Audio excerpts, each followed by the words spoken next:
Hi, I'm Jimmy Wales, founder of Wikipedia, and I'm here at Cannes Lions. Well, I think it's the impact of anything you want to know, you just look it up nowadays. I mean, in the old days, if you heard something awful's happened in, I don't know, Azerbaijan, you might think, oh, Azerbaijan, I sort of know where that is, but I don't really know what's going on. I should go look that up at the library, but nobody ever did. Now people do. They actually become informed citizens by having everything at their fingertips. Well, I think it's a huge impact. I mean, the panel I was just on here, there was a great discussion about MOFILM, for example, who are, going out to the community and having this collaborative community create short films, commercials, and things like this. Incredible talent coming from what we would think of as nowhere, because it turns out there's a far more talent in the world than we ever realized before. And I think it's a very exciting and transformative time in history because of that. I think people have always had the desire.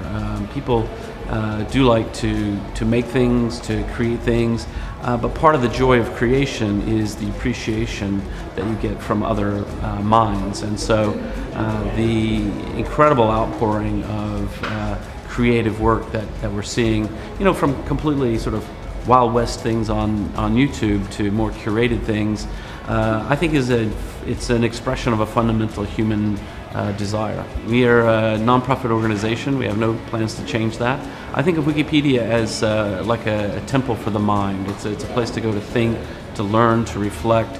I'm not against commerce. I'm not against commercials and advertising. Wikia, my for-profit company, is advertising supported. Wikipedia is something very special in the culture. It's like a library, a national park, something like that, and I think we should preserve it. I think the biggest thing to look at would be something that most people won't even notice, which is the incredible growth that we're seeing and will see in the next 5 to 10 years in the languages of the developing world.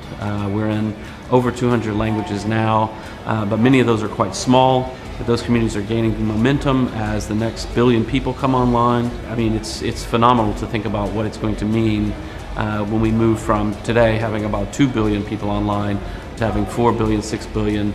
The rest of the world is joining the conversation of the wealthy world. It's going to be very interesting.